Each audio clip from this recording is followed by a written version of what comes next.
Alrighty folks, I'm here doing a review of the Vevor Conical Burr Grinder, which is the first consumer grade burr grinder I've really checked out deeply that is electrical. I've done the hand grinds, but not the electrical ones before. So let's see how this measures up to a very picky coffee lady.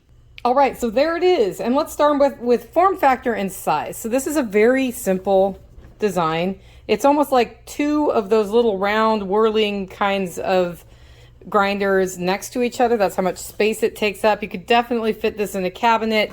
It doesn't take too much space up on the countertop if you're going to leave it on your countertop.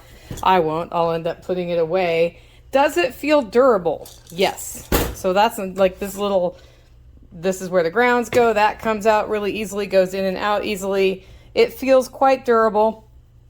And so from my perspective, the simple design is a good design to have. There's only a couple of variables to deal with here. One, you dial how many or how finely you want your beans ground, with this side being more fine. So we're over here in espresso land, and we'll do an espresso grind, or all the way up to French press over here. And it's just a simple dial of the thing. I'm going to put that on espresso. And then it has this on-off button, which if you press it halfway down, you can, when you press down halfway, it starts, and when you let up, it lets up like this. Or if you know you need to grind more coffee,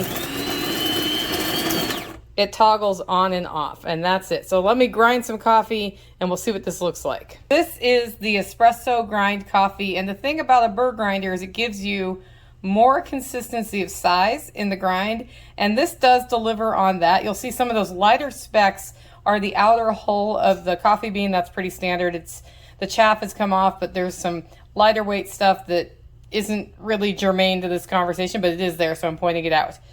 So then we move on to cleaning and disassembly. This one really shines in simplicity of design for cleaning and disassembly because, again, there aren't very many moving pieces. So you just twist this off, which I'm going to put the phone down and edit back in. You just turn it like this and keep turning, and it comes off, which I need two hands for. So once the hopper is off, you then have the internal part of the burr grinder, which usually comes right out, but with one hand, there we go. So this can be brushed with the provided brush just to clean it out. Very, very simple. You can brush around in here.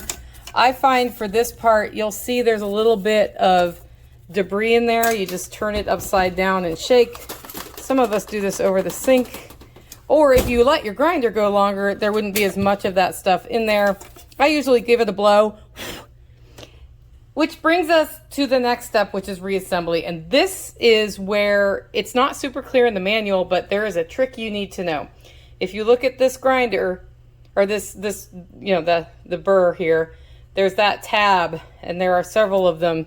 Those need to line up with these little holes here so that it pushes all the way down. If you don't do that, you'll end up with coarse ground coffee and no ability to set it. So you want to make sure you angle it so it goes in there and sits all the way.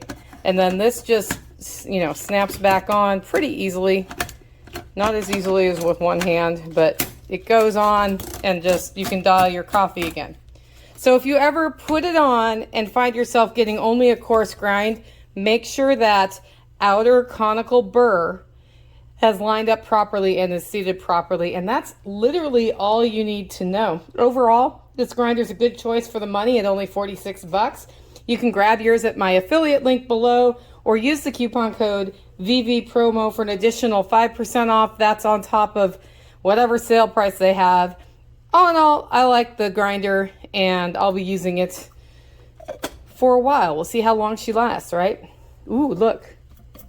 You can brush that off too. I will say this, it's so easy to clean that I would clean it every day to avoid any weird buildup of flavors. Toodaloo.